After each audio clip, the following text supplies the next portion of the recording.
And someone like me who likes to explain everything when nobody asks for an explanation, nobody asks for it, but all of a sudden I'm giving it.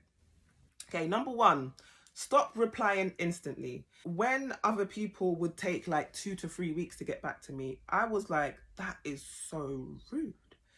That is so rude and so mean.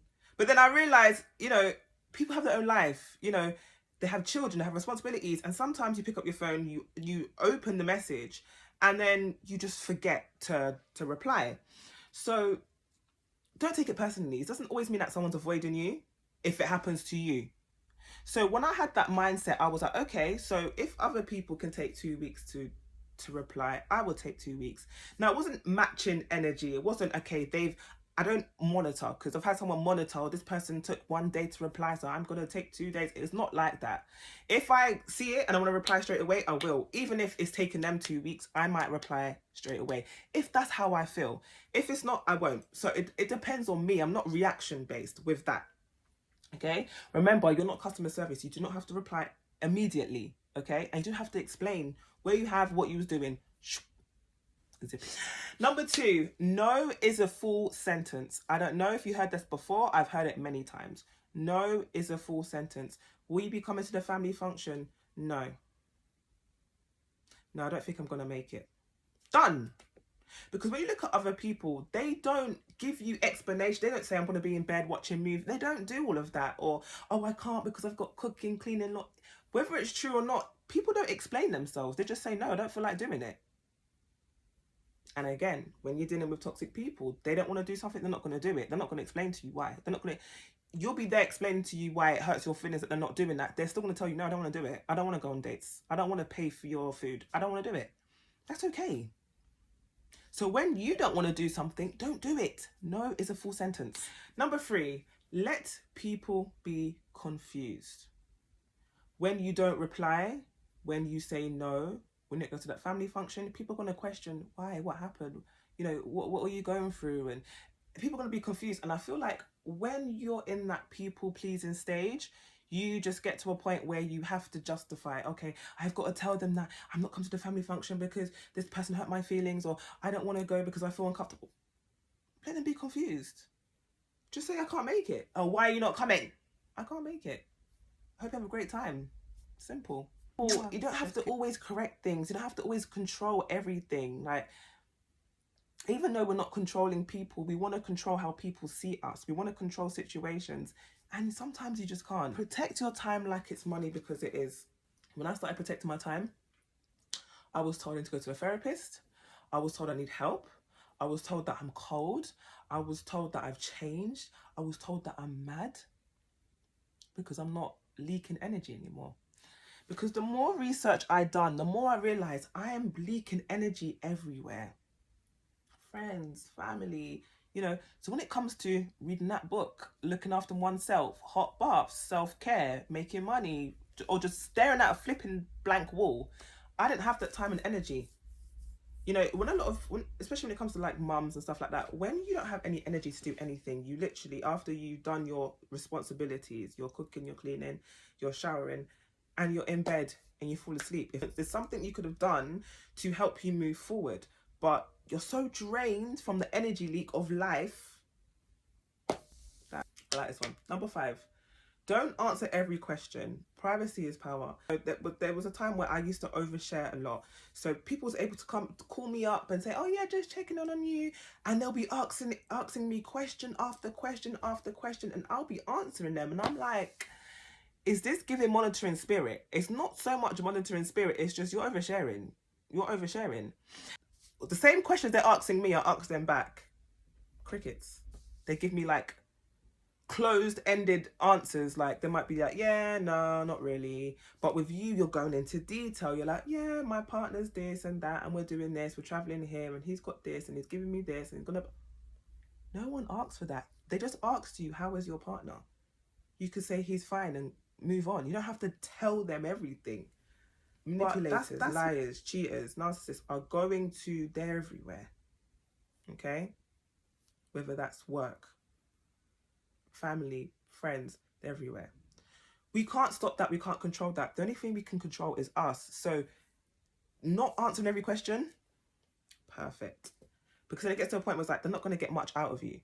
So it might be a thing where it's like, okay, someone says, oh, you know, you've lost weight, and you're giving them the meal plan, you're giving them the gym schedule, you're giving them all your secrets. They've just said that you've lost weight and you look good. Just say thank you and take the compliment and keep it moving. You don't need to do that.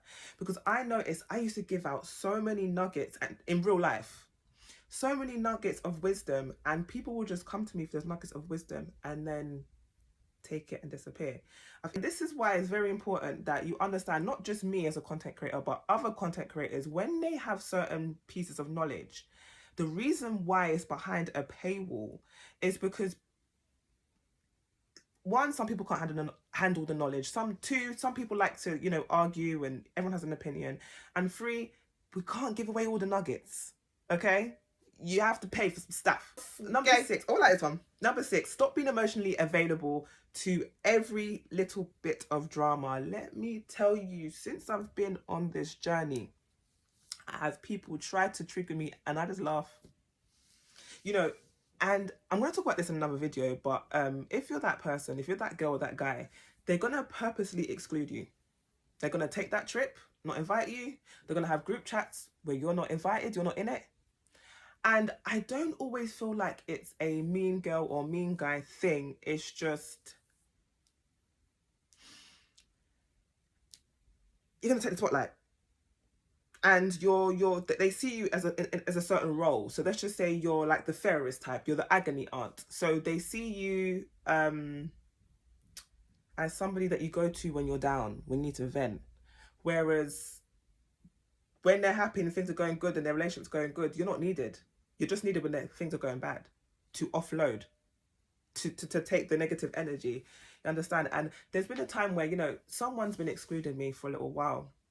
And when I went on my solo trip, they showed me that they went on a trip as well with somebody else that they've been using to triangulate with me for a little while.